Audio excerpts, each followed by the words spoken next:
47 priests vanished in 18 years, the Vatican's forgotten mission.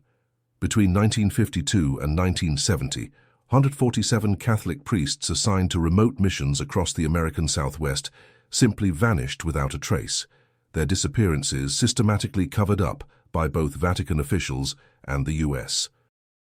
State Department. The priests' personal belongings were found neatly arranged in their quarters, with rosaries placed in identical positions and Bibles open to the same verse, Revelation 6:8. Medical records later revealed that each missing priest had undergone mandatory spiritual fitness evaluations at the St. Bartholomew Research Institute in Nevada just weeks before their disappearance. The Institute's files, when finally accessed in 1987, contained detailed psychological profiles, experimental drug trial records, and a single recurring notation: subject prepared for Phase 3 integration. The St. Bartholomew Research Institute stood like a fortress against the Nevada desert, its limestone walls bleached white by decades of unforgiving sun. Built in 1949 with substantial Vatican funding and strategic U.S. government backing, the facility was officially designated as a spiritual retreat center for clergy experiencing crisis of faith. The architectural plans, filed with Clark County, showed modest chapels, meditation rooms, and dormitories designed to house up to 200 priests seeking spiritual renewal. Dr. Marcus Heilmann, the Institute's founding director, arrived in America in 1948, carrying impeccable credentials from the University of Vienna and personal recommendations from Cardinal Giuseppe Pizzardo, then prefect of the Sacred Congregation of Seminaries and Universities. Heilmann's academic work focused on what he termed ecclesiastical psychology, the study of mental resilience in religious vocations. His published papers, appearing in Catholic journals between 1946 and 1951, proposed revolutionary methods for strengthening priestly commitment through controlled psychological stress and pharmaceutical intervention. The Institute's board of directors read like a who's who of Catholic influence in post-war America. Archbishop James Francis McIntyre of Los Angeles served as chairman, while Bishop Charles Francis Buddy of San Diego provided substantial West Coast connections. The civilian board included prominent Catholic businessmen, oil magnate Edward Doheny Jr., defense contractor Howard Hughes, and pharmaceutical heir William Bristol III. Each contributed significant funding, with the understanding that their support would advance innovative approaches to clerical formation. Vatican correspondence from 1949, discovered in the secret archives during Pope John Paul II's pontificate, reveals the true scope of Rome's investment. Cardinal Pizzardo authorized the transfer of $2.3 million in gold bullion from Vatican coffers, describing the project as essential for the preservation of priestly discipline in the American territories. A handwritten note in the margin, signed by Pope Pius V himself, added, "The integrity of our priesthood faces unprecedented challenges. Dr. Heilmann's methods may prove our salvation." The Institute's first residents arrived in January 1950, 12 priests from various American dioceses, all reportedly suffering from what their bishops described as spiritual fatigue or doctrinal confusion. Father Anthony Kowalski from Detroit wrote to his sister that the facility seemed more like a medical clinic than a retreat house, noting the prevalence of laboratory equipment and the staff's clinical approach to spiritual direction. His letters, preserved in family archives, described daily routine built around medical examinations, psychological evaluations, and group therapy sessions led by staff wearing white coats rather than clerical garb. The Institute's medical wing operated under the supervision of Dr. Elena Vasquez, a Spanish-born psychiatrist whose previous work at Barcelona's Hospital de la Santa Cruz involved experimental treatments for what she termed religious mania. Her personnel file, obtained through Freedom of Information Act requests in 1994, showed extensive collaboration with Spanish fascist medical programs during the Civil War, specifically by research into psychological the Institute had expanded for converting its Republican sympathizers to proper Catholic missionary thinking. Preparation intensive training. Priests selected for assignment to remote parishes in Nevada, Arizona, New Mexico, and Utah were required to complete 6-week preparation courses at St. Bartholomew before assuming their posts. The training curriculum, according to internal documents, included environmental adaptation protocols, isolation psychology management, and pharmaceutical supplements for enhanced spiritual focus. Father Michael O'Brien, assigned to a mission parish near Beatty, Nevada, described his preparation experience in a letter to his seminary classmate. "They inject us daily with vitamins," they say, though the effects seem more psychological than physical. "Yesterday, during meditation, I experienced visions of extraordinary clarity, Christ speaking directly to me about the need for absolute obedience." The other priests report similar experiences. Dr. Heilmann assures us this enhanced spiritual awareness will prove invaluable in our missionary work.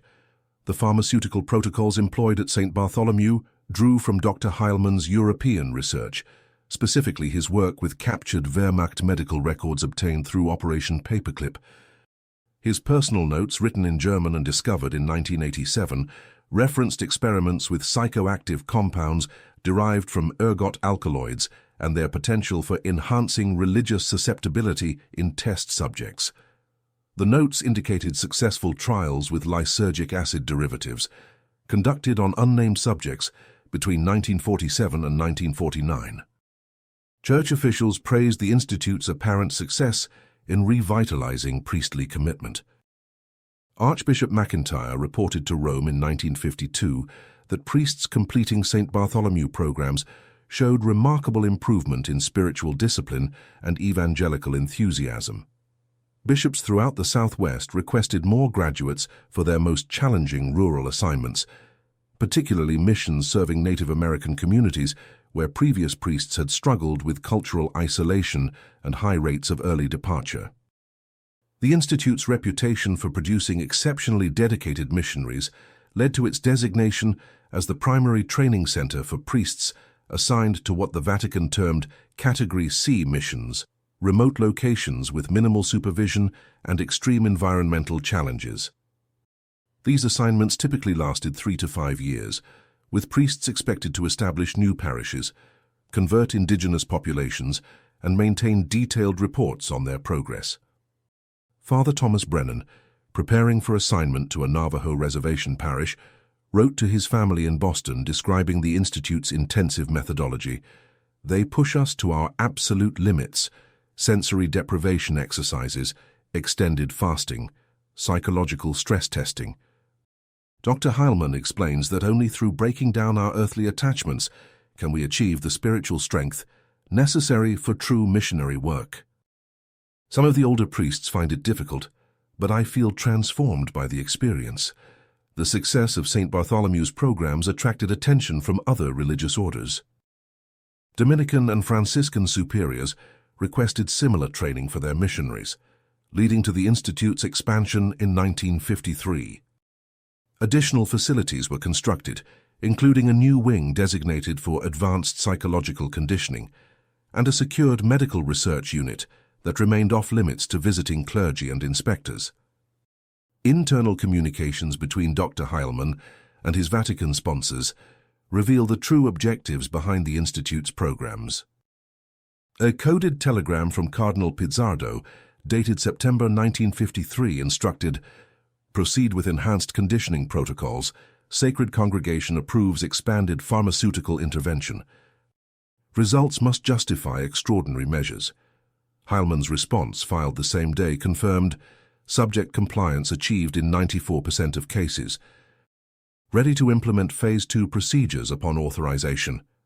The Institute's medical records from this period, obtained through congressional investigation in 1978, show systematic administration of experimental drugs to all resident priests. Compounds labeled as Preparation A through Preparation F were injected daily, with detailed notes tracking subjects' psychological responses, spiritual experiences, and behavioral modifications. Side effects documented include severe hallucinations, memory fragmentation, and what doctors termed enhanced suggestibility to religious authority. Father Patrick Sullivan, one of the few priests to maintain detailed personal records of his institute experience, documented disturbing changes in his fellow residents. Men who arrived questioning church doctrine now speak only of absolute obedience. They report direct communications from saints and the Virgin Mary. During group prayer, several exhibit what appears to be genuine religious ecstasy, speaking in tongues and claiming miraculous visions. Dr. Heilman assures us these are signs of spiritual progress, but I find myself increasingly concerned about the profound changes in personality I observe. The Institute's influence extended beyond individual priests to the broader structure of American Catholic missions. Bishops reported that St. Bartholomew graduates demonstrated unprecedented success in converting Native American populations, establishing new parishes in previously resistant communities, and maintaining their assignments without the early departures that had plagued previous missionary efforts. The apparent effectiveness of the Institute's methods led to its designation as the exclusive training center for all Southwest missionary assignments by 1954. Vatican financial records from the period show continued substantial investment in St. Bartholomew operations. Annual funding increased from the initial $2.3 million to over $8 million by 1954, with additional contributions from American Catholic organizations and individual wealthy donors. The money supported expanded facilities, advanced medical equipment, and a research staff that grew to include psychologists, pharmacologists, and specialists in what Institute documents termed behavioral modification through spiritual intervention.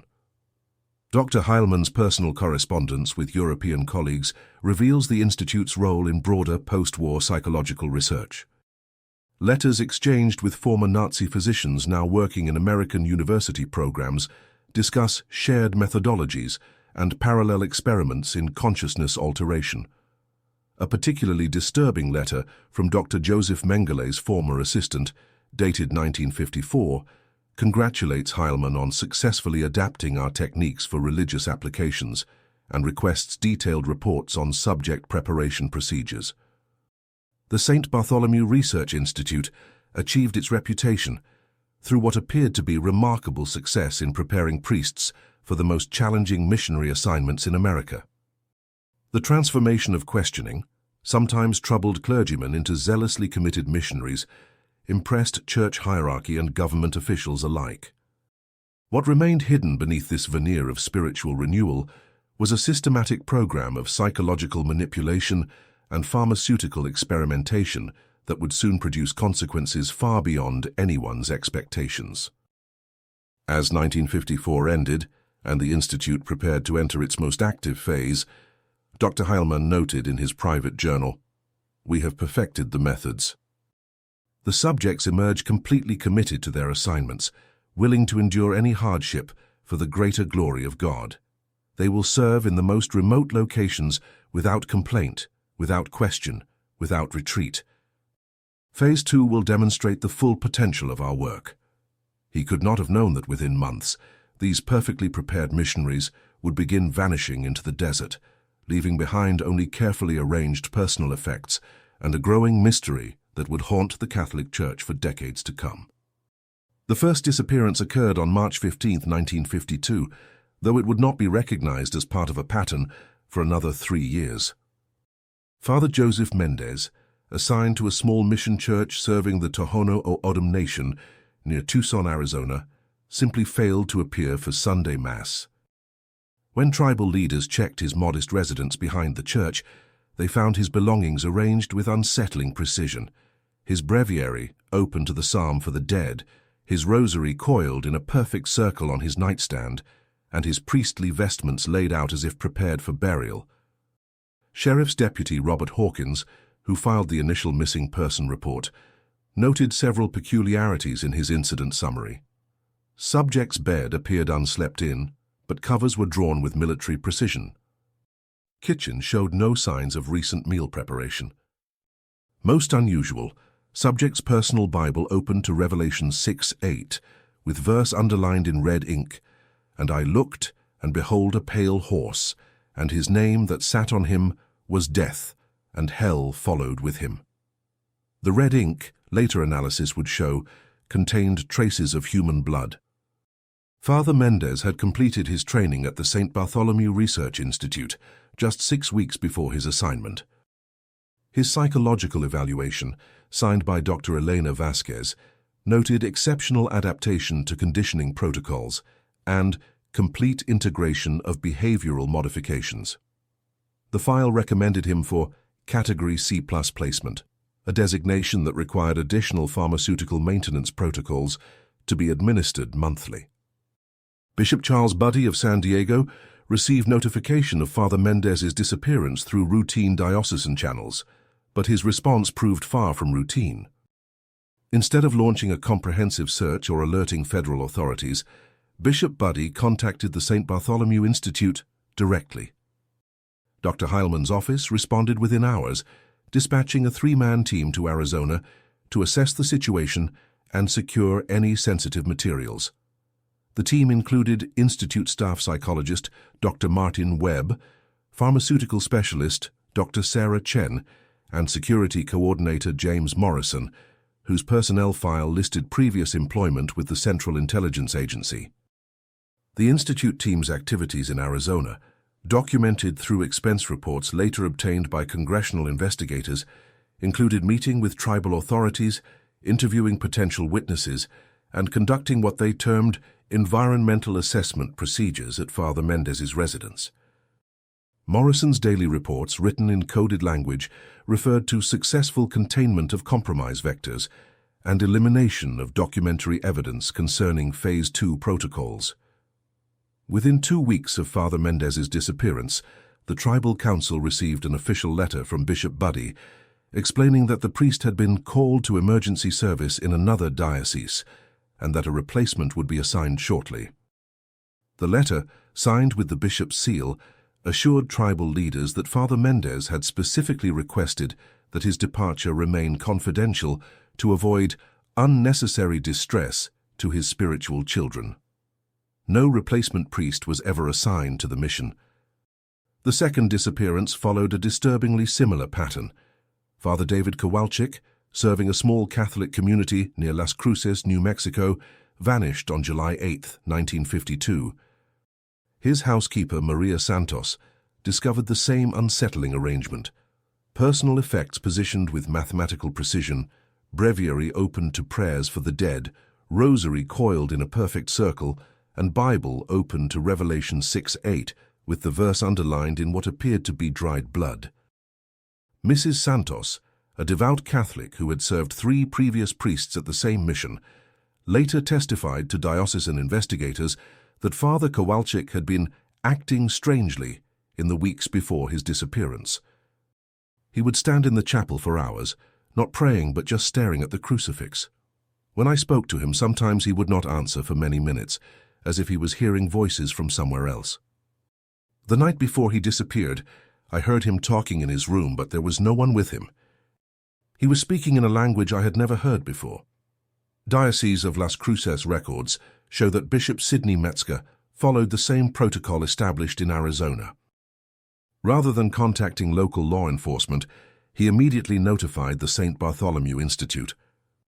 Dr. Heilman's team arrived in New Mexico within 48 hours, conducted their environmental assessment, and provided Bishop Metzger with a confidential report explaining that Father Kowalczyk had experienced acute spiritual crisis requiring immediate intervention and specialized treatment at a secure facility. The pattern continued with horrifying regularity throughout 1952 and 1953. Father Michael Donnelly vanished from his mission near Window Rock, Arizona on September 23, 1952. Father Anthony Ricci disappeared from a Pueblo community in New Mexico on November 11, 1952. Father Francis Murphy was last seen at his Nevada mission on January 6, 1953. Each disappearance followed the same distinctive elements: perfectly arranged personal effects, breviary opened to prayers for the dead, rosary positioned in an exact circle, and Bible marked at Revelation 6:8, with what forensic analysis later confirmed was human blood. Dr. Raymond Palmer, a forensic psychiatrist who later reviewed the case files, observed disturbing consistencies in the behavioral patterns preceding each disappearance. These men exhibited classic symptoms of dissociative disorders, combined with what appeared to be programmed behavioral responses. The identical arrangement of personal effects suggests either coordinated deception or systematic psychological conditioning that overrode individual personality traits. The blood marking of biblical verses indicates possible self-harm rituals programmed through intensive psychological manipulation. The Institute's response to each disappearance became increasingly sophisticated. By 1953, Dr. Heilman had established what he termed a rapid response protocol for handling field incidents involving graduated subjects. The protocol, outlined in internal memoranda discovered during the 1978 congressional investigation, included immediate deployment of specialized teams, coordination with local church hierarchy to control information flow, and implementation of narrative management procedures to provide plausible explanations for unexplained absences. Father Gerald McKenna, serving a remote mission in Utah, became the first priest to survive what appeared to be the early stages of the disappearance pattern. In March 1953, his sister received a disturbing letter describing his deteriorating mental state. "I find myself arranging my personal effects in patterns I do not understand. Yesterday I discovered my breviary open to prayers I do not remember reading. My rosary positioned in a perfect circle that I have no memory of creating. Most troubling, I have been marking passages in my Bible with what appears to be my own blood, though I have no recollection of cutting myself." Father McKenna's letter continued with desperate urgency. "I believe something was done to me during my time at the Institute in Nevada. My memories of those weeks remain fragmented, but I recall injections, sessions in darkened rooms, voices instructing me in procedures I was told to forget upon awakening. Other priests report similar experiences.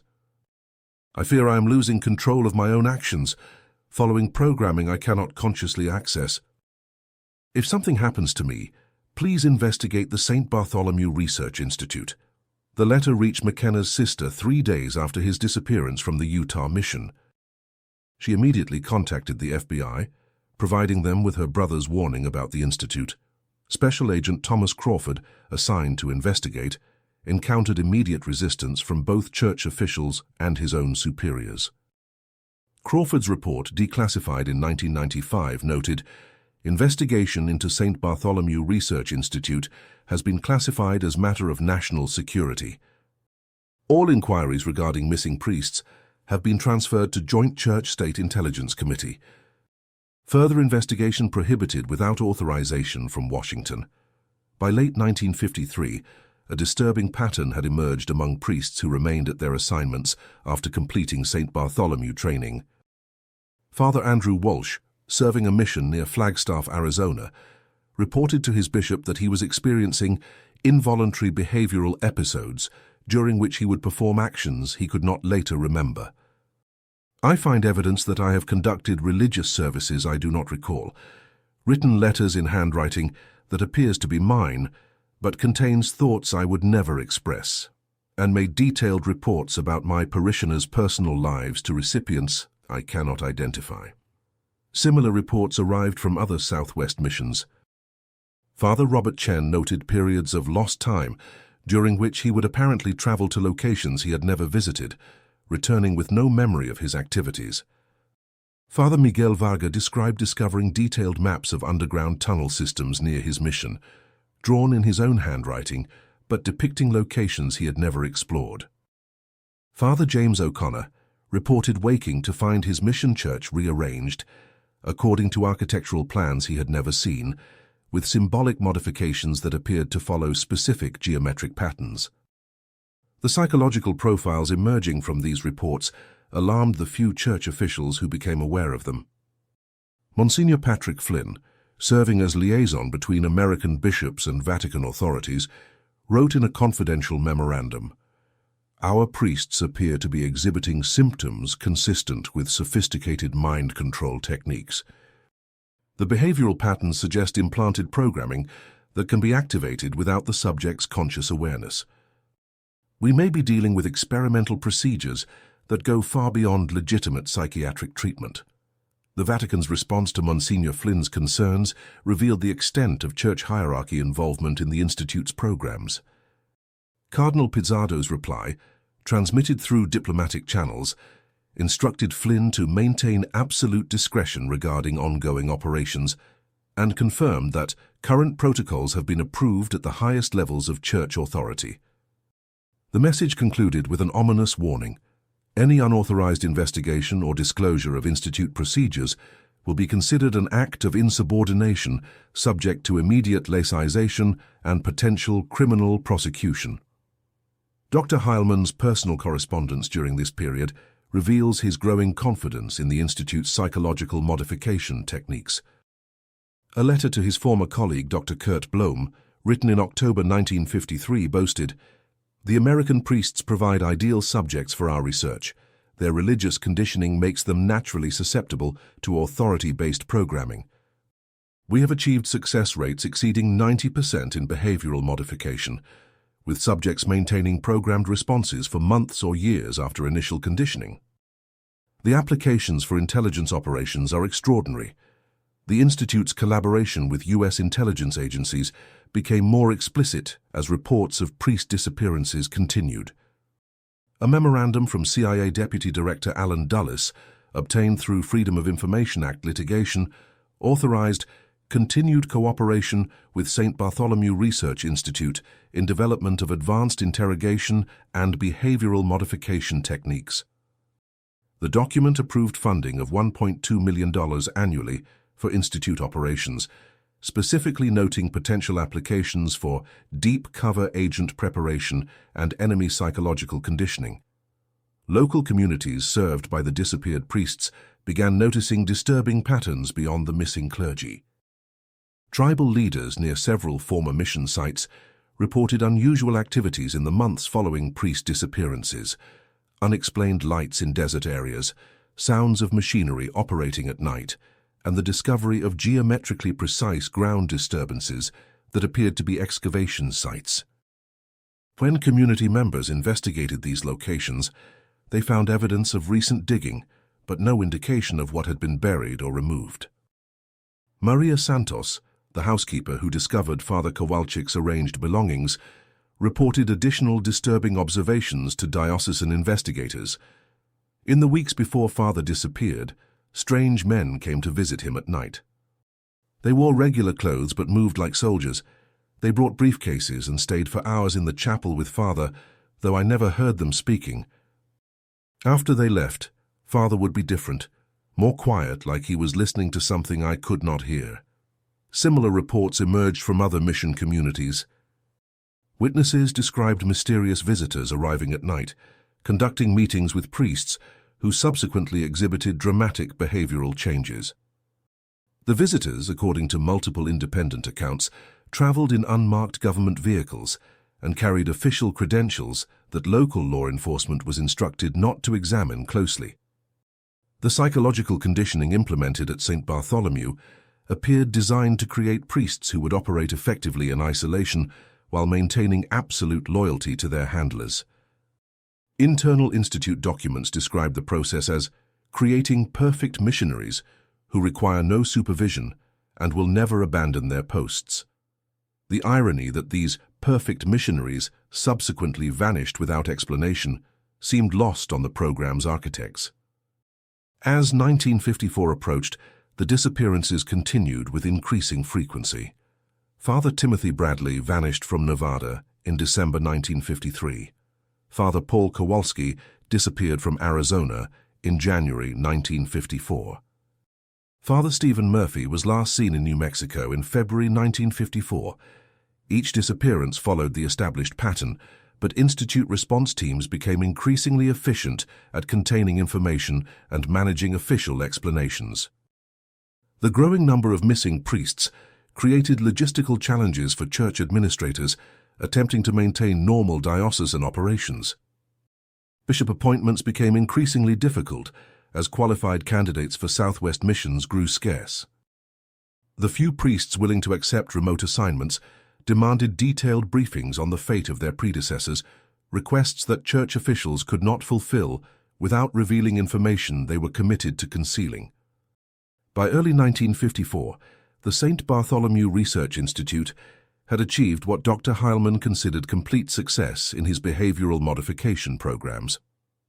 The Institute's subjects demonstrated perfect compliance with programmed instructions, maintained their assignments without complaint or contact with outside authorities, and apparently possessed built-in termination protocols that ensured no compromising information would be recovered if operations went wrong. What Heilmann had not anticipated was that his perfectly conditioned subjects would begin disappearing in patterns that suggested their programming included instructions he had not consciously implemented, following an agenda that remained hidden even from the Institute's own architects. The first crack in the Institute's carefully constructed facade appeared on June 12, 1954, when Father Thomas Brennan failed to disappear. Unlike his fellow St. Bartholomew graduates, Father Brennan fought against whatever psychological conditioning had been implanted in his mind during his 6 weeks of spiritual preparation. His struggle would ultimately expose the true horror of what the church and government had sanctioned in the Nevada desert. Father Brennan's handwritten journal, discovered in 1978 during a routine renovation of his Massachusetts family home, provides the most detailed first-hand account of the Institute's psychological manipulation techniques. The entries, written in increasingly erratic handwriting as his mental state deteriorated, began with his arrival at St. Bartholomew in April 1954. Day 1. The facility is not what I expected, more laboratory than retreat house. Dr. Heilmann seems competent, but there's something unsettling about his manner. He speaks of breaking through psychological barriers and achieving total spiritual surrender. The other priests here appear unusually docile, almost drugged. Several have been here for months, supposedly preparing for missionary assignments that never seem to materialize. Day 3. Daily injections have begun. They claim it's vitamin supplementation to prepare us for harsh desert conditions. I feel increasingly disoriented after each injection. Colors seem more vivid, sounds more distinct. During prayer, I experience what I can only describe as auditory hallucinations, voices instructing me to prepare for the greater mission and surrender individual will to divine purpose. Day 7. Dr. Vasquez conducted individual psychological evaluation. She asked detailed questions about my family, my fears, my deepest spiritual doubts. I found myself answering with complete honesty, despite my intention to maintain privacy. She showed me photographs of desert landscapes while asking about my willingness to sacrifice everything for God's work. I agreed to sacrifice everything, though I'm not sure why.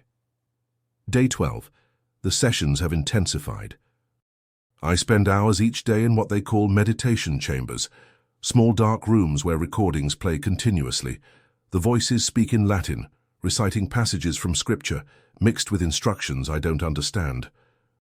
When the time comes, you will know your purpose.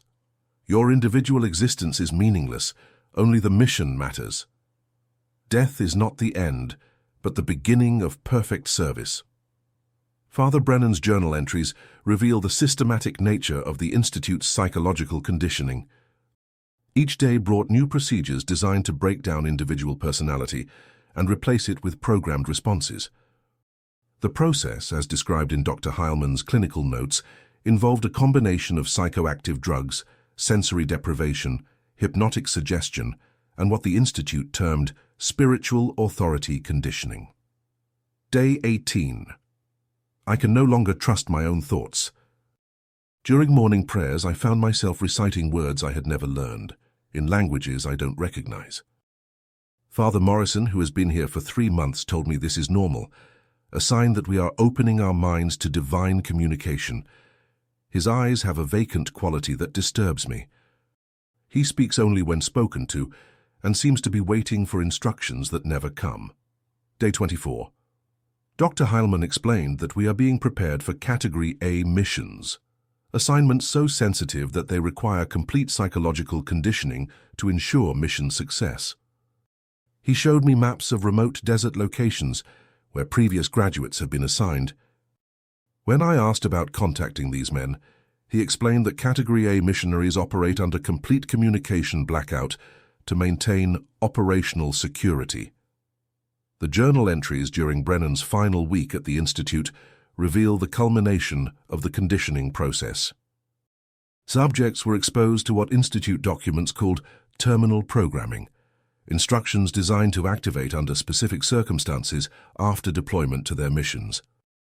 The programming included detailed behavioral protocols, communication procedures, and what appeared to be termination commands. Day 36. I understand now why the others seem so empty. They have been hollowed out and filled with something else. During final evaluation, Dr. Heilmann explained that my individual personality was merely preparation for the true self that will emerge in the field.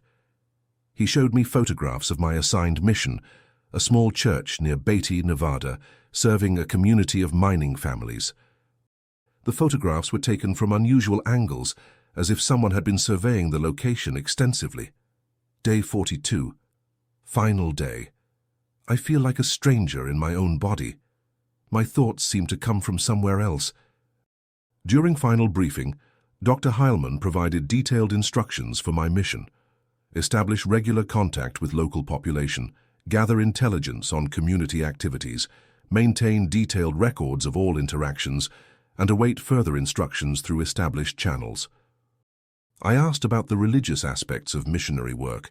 He smiled and said, "Your true mission will become clear when you arrive." Father Brennan was assigned to St. Mary's Mission in Beatty, Nevada on May 28, 1954. Unlike previous St. Bartholomew graduates, he maintained enough psychological coherence to recognize that something was fundamentally wrong with his situation. His journal entries from Beatty reveal a man fighting against programmed instructions that threatened to overwhelm his conscious mind. June 1st. The mission is not what I expected. The church building is standard, but the living quarters contain equipment I don't recognize: radio transmitters, cameras, recording devices. I found detailed files on every family in the community, including personal information that no priest should possess. The files indicate that previous missionaries have been conducting systematic surveillance of the local population. June 5th. I am fighting against compulsions I don't understand. This morning I found myself photographing the mining operations. Though I have no conscious memory of taking the pictures, I discovered radio transmissions I apparently sent to unknown recipients, providing detailed reports on community activities. My own handwriting, but reporting information I would never consider relevant to religious ministry. June 12th. The programming is breaking down. I can feel instructions trying to activate, urges to perform actions that make no sense. Last night I found myself arranging my personal effects in specific patterns: breviary opened to prayers for the dead, rosary coiled in a perfect circle, Bible marked at Revelation 6:8. I stopped myself from marking the verse with my own blood, though every instinct screamed that I must complete the ritual. Father Brennan's resistance to his programming provided the first detailed documentation of the Institute's true objectives. His journal reveals that the St. Bartholomew graduates were not being prepared for conventional missionary work, but for intelligence-gathering operations in remote communities. The Category A missions were surveillance posts designed to monitor American citizens in areas considered strategically important by government agencies. June 15th. I broke into the communication equipment and monitored transmissions from other mission sites. The voices are familiar, other priests from the Institute, but speaking in monotone, emotionless tones. They report on community activities, individual movements, political discussions, anything that might interest intelligence handlers. Father Morrison, who was so docile at the Institute, is now stationed near Los Alamos, reporting on families of nuclear facility workers. June 20th. The compulsions are becoming stronger. I fight against them, but each resistance leaves me weaker. I understand now why the others disappeared. The programming includes termination protocols activated when subjects begin to break free of their conditioning.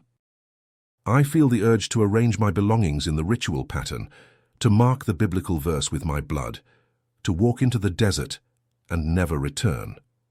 Father Brennan's journal entries during his final weeks at the Nevada mission reveal the true horror of the Institute's psychological conditioning. The disappeared priests had not simply vanished, they had been programmed to eliminate themselves when their usefulness ended or when they threatened to expose the operation.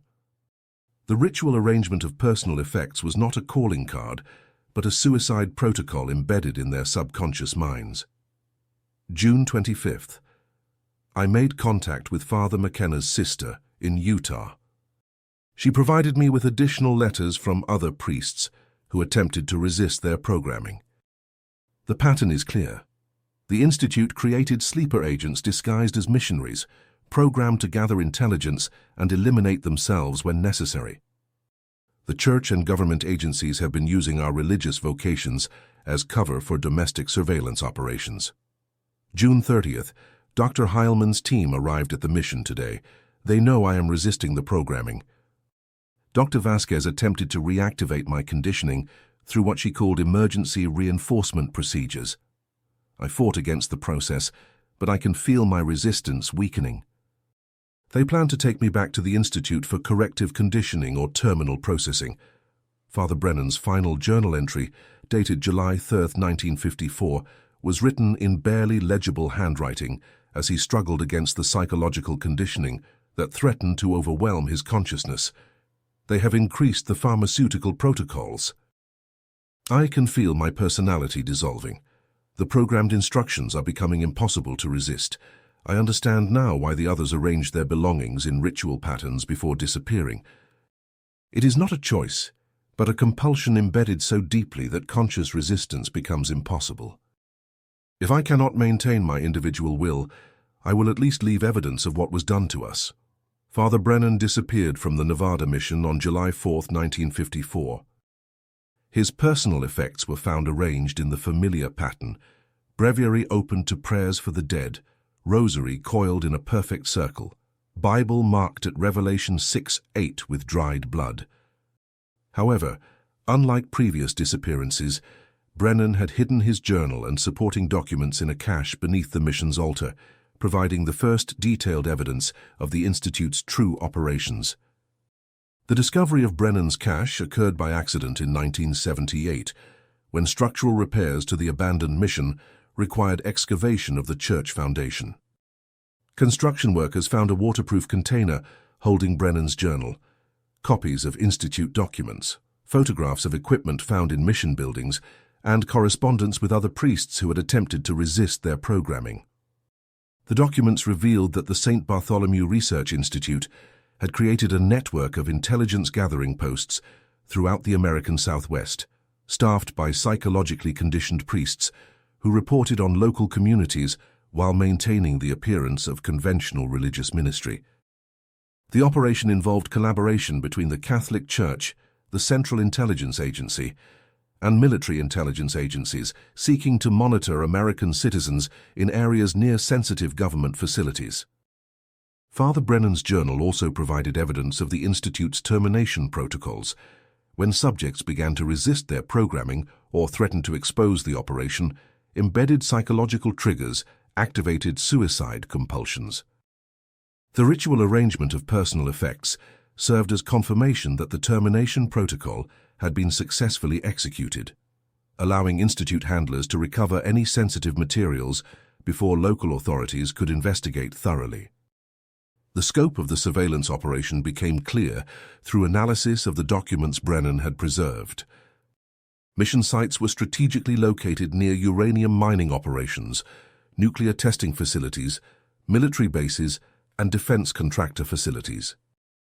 The conditioned priests gathered detailed intelligence on workers' activities, family relationships, political affiliations, and potential security risks, transmitting their reports through encrypted radio communications to handlers at the Institute. Dr. Heilman's clinical notes, copied by Brennan before his disappearance, revealed the psychological techniques used to create the conditioned agents. The process involves systematic destruction of individual personality through drug-induced dissociation, followed by implantation of new behavioral patterns designed to operate below conscious awareness. The subjects retained enough of their original personalities to function as convincing priests, while following embedded instructions that overrode their conscious will.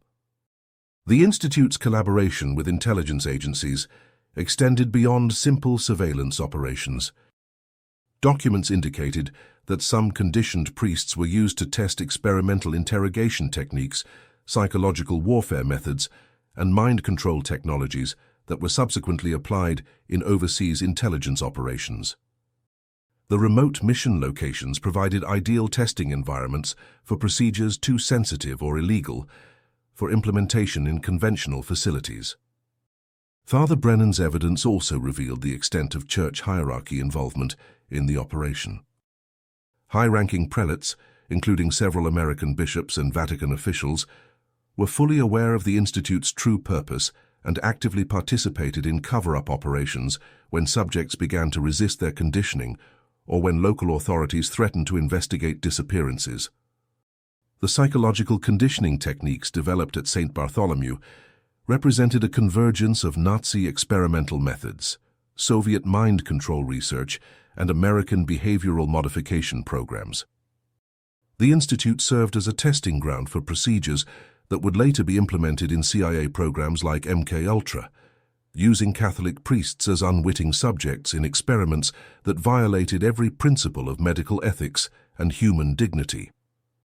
As evidence of the Institute's operations began to surface through Brennan's documentation, the full scope of the conspiracy became apparent. The disappeared priests had not simply vanished, they had been systematically murdered through psychological programming that forced them to eliminate themselves when their usefulness ended. The church and government agencies had collaborated in creating a network of surveillance posts staffed by conditioned agents whose religious vocations provided perfect cover for intelligence-gathering operations against American citizens. The revelation that trusted religious figures had been transformed into unwitting government agents represented a profound violation of both spiritual and civil liberties. The men who had entered the Institute seeking to serve God and their communities had been psychologically destroyed and rebuilt as instruments of surveillance and control, their disappearances serving as evidence of the ultimate contempt their handlers held for human dignity and individual worth.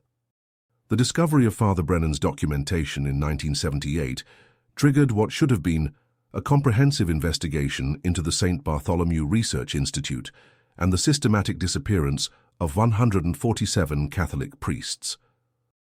Instead, it initiated an even more sophisticated cover-up operation that continues to this day, revealing the enduring power of the institutions that orchestrated the original conspiracy.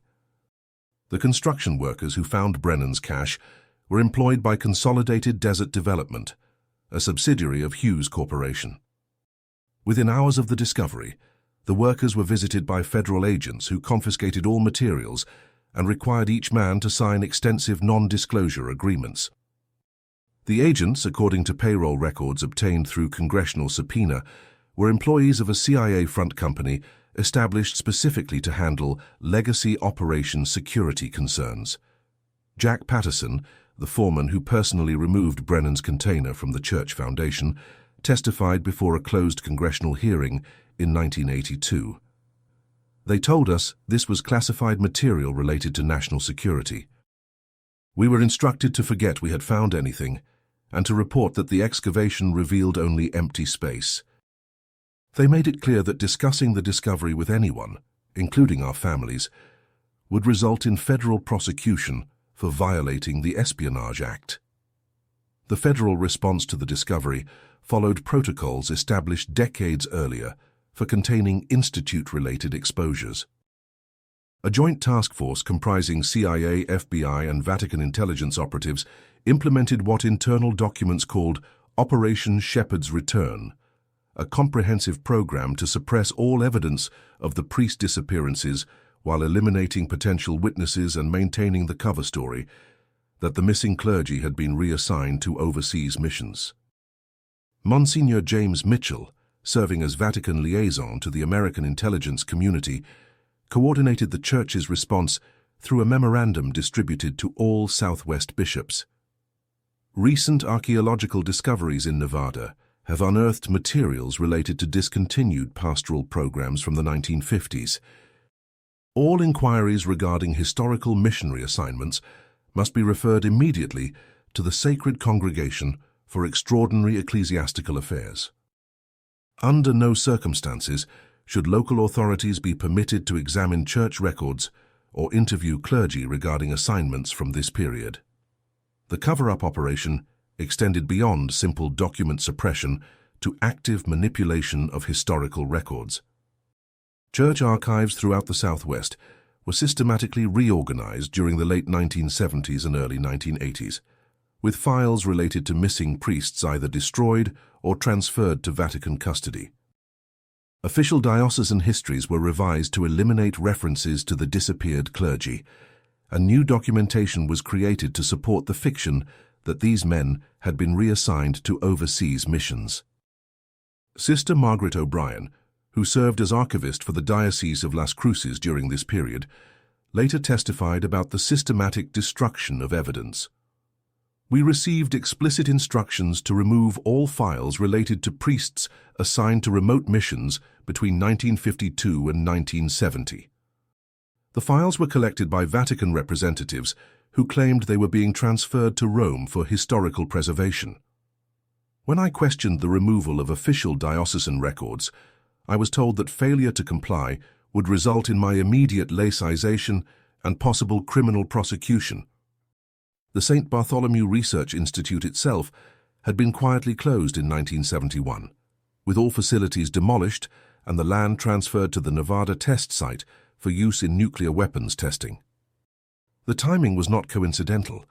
Government officials had recognized that the Institute's continued existence posed unacceptable security risks as public awareness of intelligence agency abuses began to emerge during the Vietnam War era.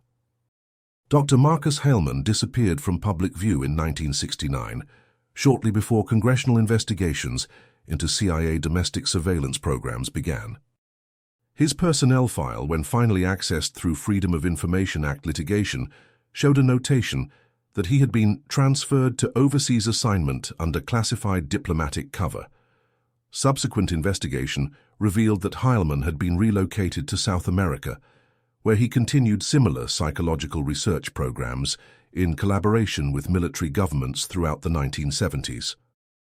The fate of Dr. Elena Vasquez proved more mysterious. Her employment records at the Institute ended abruptly in December 1970, with a notation that she had died in automobile accident while returning from professional conference. However, no accident report was ever filed with Nevada State Police, and her death certificate, when obtained through court order, showed obvious signs of forgery. Intelligence community sources later confirmed that Vasquez had been eliminated as part of the Institute's closure operations to prevent potential whistleblowing. Congressional investigators who attempted to examine the priest disappearances during the church committee hearings of the mid-1970s encountered systematic obstruction from both government agencies and church authorities. Senator Frank Church himself noted in private correspondence that the Catholic hierarchy has demonstrated more effectiveness in blocking our investigation than the CIA. Their coordination in suppressing evidence suggests institutional involvement at the highest levels. The few surviving family members of disappeared priests who attempted to pursue independent investigations faced intimidation campaigns designed to discourage further inquiry. Mary Kowalczyk, sister of the vanished father David Kowalczyk, received threatening phone calls and experienced break-ins at her home after hiring a private investigator to examine her brother's disappearance. Her investigator, former FBI agent Robert Harrison, was found dead in his office in 1979, killed by what police described as a robbery gone wrong, despite the fact that no valuables were taken and classified documents related to the case were missing. The cover-up operation also involved manipulation of potential witnesses among Native American communities that had been served by the disappeared priests. Tribal leaders who had reported strange activities around former mission sites were visited by federal agents claiming to investigate archaeological violations on reservation lands. The investigations typically resulted in restrictions on access to areas where unusual activities had been observed, effectively preventing further examination of potential evidence. Joseph Yazzie, a Navajo tribal council member who had reported mysterious excavations near Father Mendez's former mission, described his encounter with federal investigators. They told us the government was conducting classified environmental testing in areas near the old mission sites. They said for our own safety, tribal members should avoid these locations and report any unusual activities to federal authorities rather than investigating ourselves. When we asked about Father Mendez, they said he had been transferred to missions in South America and could not maintain contact with former parishioners for security reasons. The environmental testing explanation provided convenient cover for ongoing activities at former mission sites. Throughout the 1980s and 1990s, these locations experienced periodic cleanup operations, conducted by teams claiming to remove contaminated materials from Cold War-era experiments.